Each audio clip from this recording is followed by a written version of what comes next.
प्रस्तुत है अमृता पांडे जी द्वारा लिखित एक कहानी, एक गांव की मौत। घाटी में बसा अल्मोड़ा जिले का एक दूरस्थ गांव। दिन में लगभग 3 बजे का समय। अभी से शाम होने का आभास हो रहा है। दूर कहीं कहीं पहाड़ियों में धूप के दर्शन हो रहे हैं। गांव की महिलाएं खेतों में काम करके पशुओं के लिए घास लेकर लौट रही हैं। उनके सिर पर रखा घास का बड़ा गट्ठर उनके वज़न से कहीं अधिक दिखता है। उन्हें घर के पुरुषों को दिन की चाय भी पिलानी है। इतनी मेहनत करने के बाद खुद भी चाय का अमल लग रहा है। ये मीठा गर्म पानी उन्हें गज़ब की स्फूर्ति देता है। खाना तो ये लोग सुबह ही ज़रूरत भर का खा लेते हैं।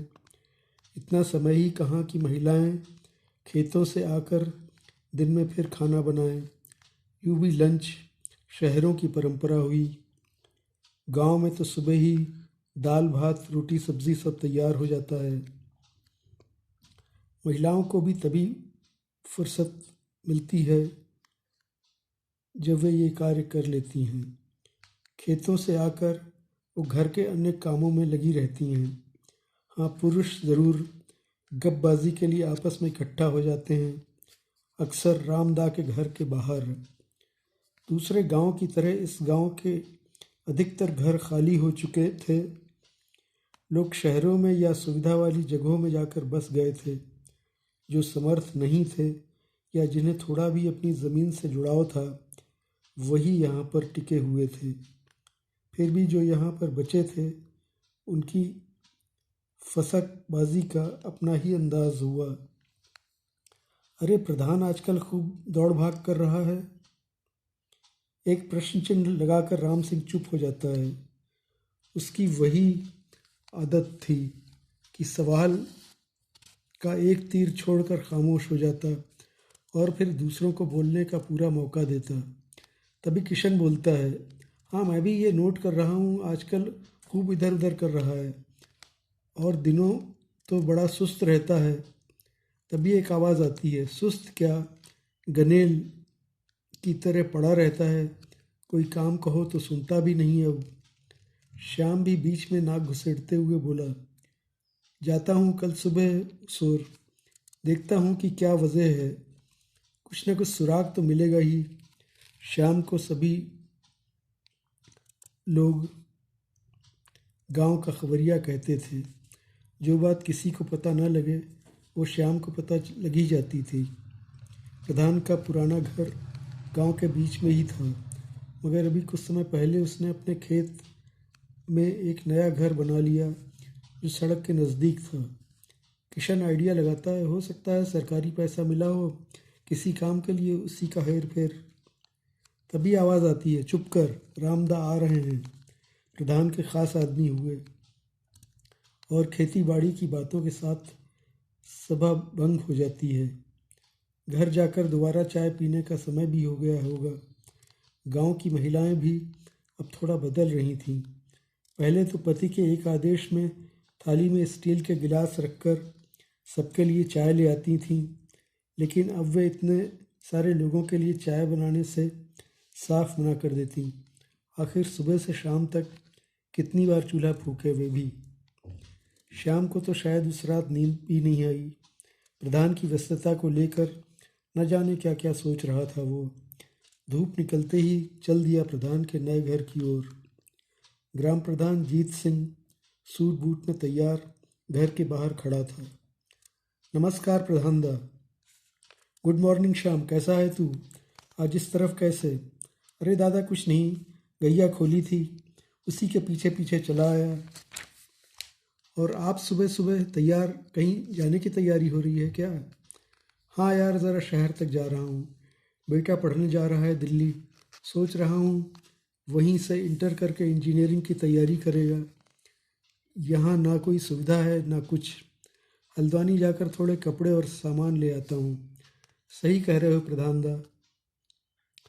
अब गांव में और बच्चे ठहरे, सब तो बाहर जा नहीं सकते, उनका भी तो कुछ सोचो। फिर प्रधान की भाव भंगिमाओं को टटोलता हुआ बोला, विधायक जी से बात करो, अभी अगले साल चुनाव भी हैं, अपनी गरज से तो सुनेंगे ही तुम्हारी बात। अरे कहाँ कहाँ सुनते हैं विधायक जी, बहुत व्यस्त रहते हैं वे आजकल। प्रधान से उसकी और विधायक की जानकारियां लेकर श्याम दिन में फिर से चौपाल में पहुंचा। उसने रहस्य खोलते हुए बताया कि विधायक जी का एक बेटा ऑस्ट्रेलिया से सीए करते ही बढ़िया नौकरी में लग गया है। प्रधान का बेटा भी पढ़ने के लिए दिल्ली जा रहा है। गजब यार, हवा भी नहीं लगी। बीड़ी का कश लेते हुए राम सिंह कहता है, तुम्हारे हमारे ऐसे ही रह गए ठहरे।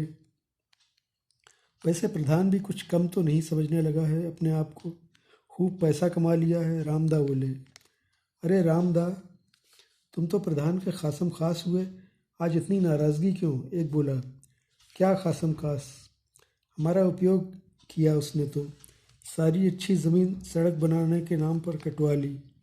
मुआवजा भी नाम भर का सैंक्शन हुआ है और वो भी न जाने कब मिलेगा। अपने तो सड़क बनते ही, खबर लगते ही वहाँ पर मकान बनवा लिया। आवाज़ उठाओ रामदा, आप सयानी हो गए। क्या आवाज़ उठाऊं, किसे सुनाऊं? 65 साल की उम्र हो गई है, बूढ़ा हो गया हूँ चिल्लाते चिल्लाते। कितनी बार वोट की स्याही से उंगली नीली करी पर कुछ भी नहीं मिला। रामदा आज आक्रोश में थे।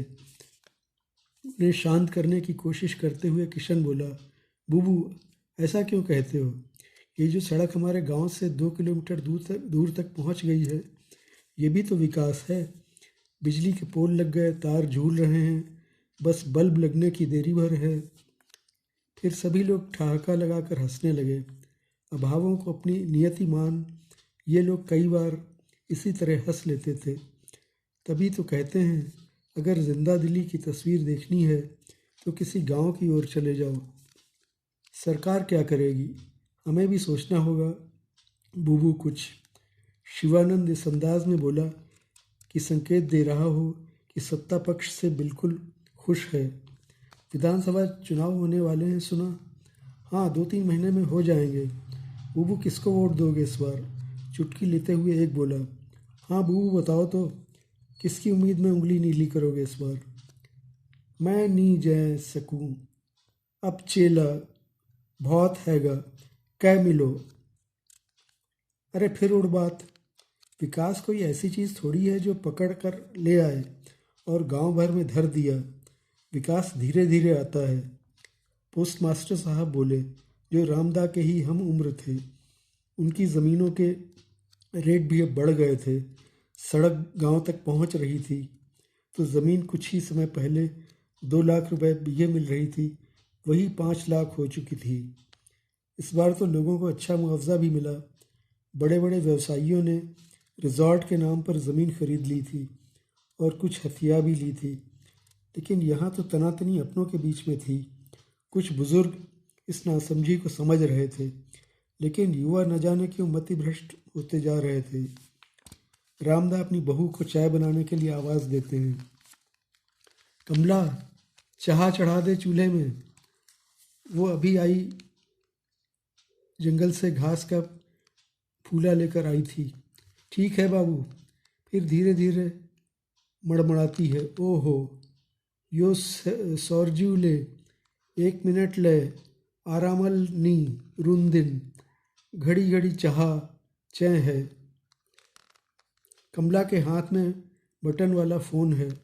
वो अपनी मौसी से बात करती है। समय की कमी का रोना रोती है। मौसी समझाती है, 1 आध साल और काट ले, बच्चे पढ़ने चले जाते हैं तो फिर यहाँ क्या करेगी? चले जाना तू भी अपने आदमी के साथ दिल्ली। कमला के 2 छोटे बच्चे यहीं गांव में हैं। दिल्ली में होते तो अभी तक स्कूल जाने भी लगते। गांव में देर से ही जाने वाले हुए। 6-7 साल की उम्र में कक्षा 1 में। मौसी की बहू के बेटे को दिल्ली में 2.5 साल में ही प्ले स्कूल में डलवा दिया था। ठीक है मौसी, बाहर बाबू की मंडली बैठी है, चाय चढ़ाती हूँ उनके लिए। शाम को कमला रोज़ फ़ोन पर दीनू से बात करती। दीनू के पास तो स्मार्टफोन हुआ, पर कमला के पास अभी नहीं था। इसीलिए वीडियो कॉल का तो सवाल ही नहीं उठता, बस कान में लगाकर बात करनी होती थी। उसने कहा भी था इसके लिए इस बार एनिवर्सरी पर स्मार्टफोन ले आना, पर दीनू का कहना भी ठीक था कि जहाँ सिग्नल ही नहीं आते वहाँ स्मार्टफोन किस काम का। रामदा बाहर बैठे बैठे सब्जी साफ कर देते, बच्चों को थोड़ा बहुत पढ़ा लिखा देते। कमला की शादी के बाद से ईज़ा ने धीरे धीरे काम धाम से किनारा कर लिया था। कभी हाथ में दर्द, कभी ज्वर, तो कभी खोर पीड़। कमला को ये सब बहाना लगता था। इधर साल भर पहले ईज़ा चल बसी। दीनू ने ऐलान कर दिया था कि माँ की बरसी के बाद कमला और बच्चे भी दिल्ली जाएंगे और वहीं रहेंगे।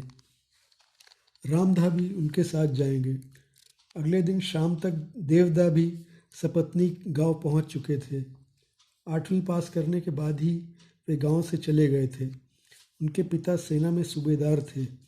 रिटायर होने के बाद उन्होंने हल्द्वानी के पास ही किसी ग्रामीण एरिया में घर बना लिया था और देवदा की आगे की शिक्षा वहीं रहकर हुई।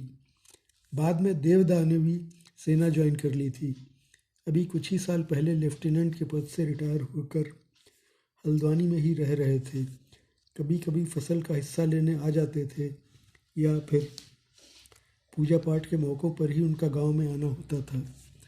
अगले दिन की मीटिंग में देवदा भी पहुंच गए थे।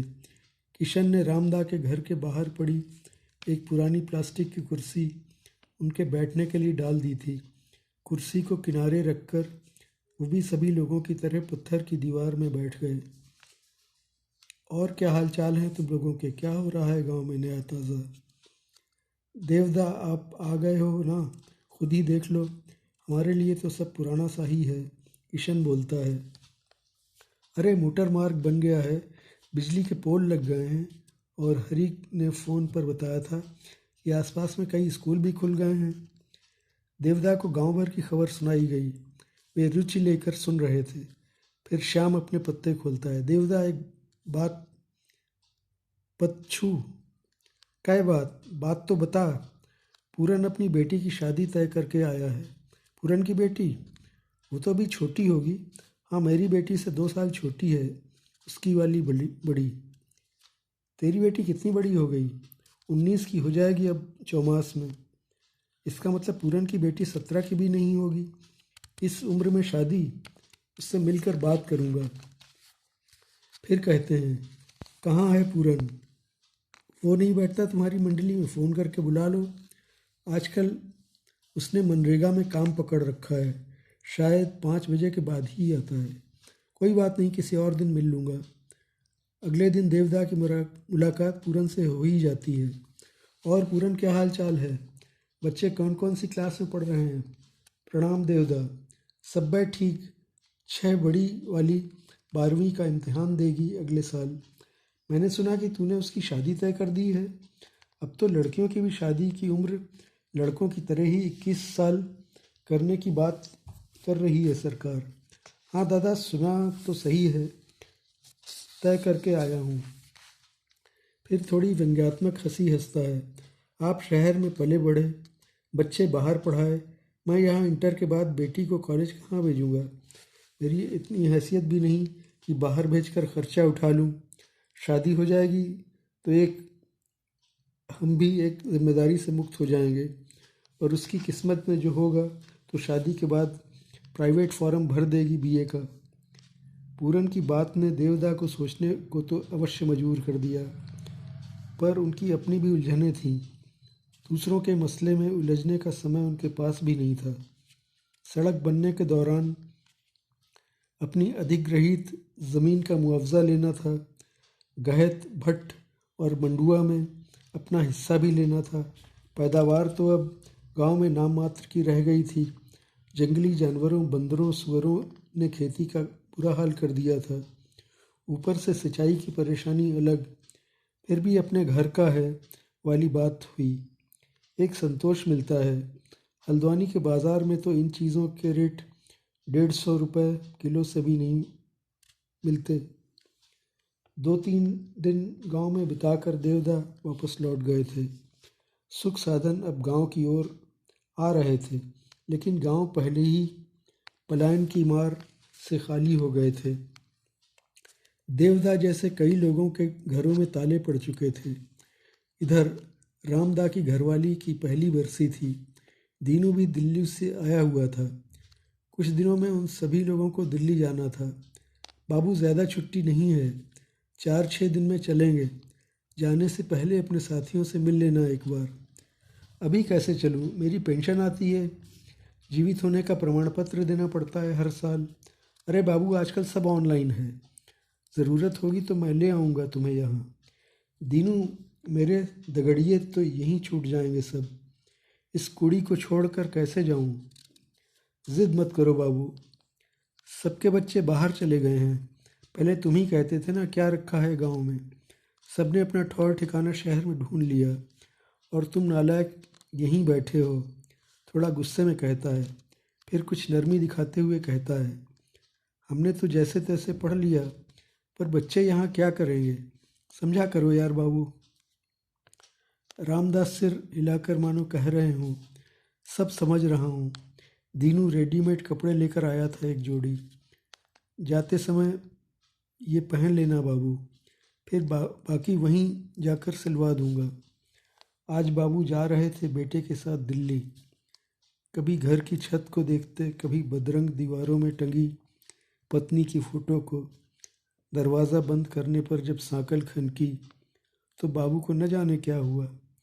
चश्मे के भीतर आंखें नम हो गईं। अपने खेत खलिहानों को निहारते, गांव की पगडंडियों को नापते हुए वे सड़क की ओर जा रहे थे, बस के इंतज़ार में, गांव को उजाड़ छोड़कर आधुनिक बनने के लिए।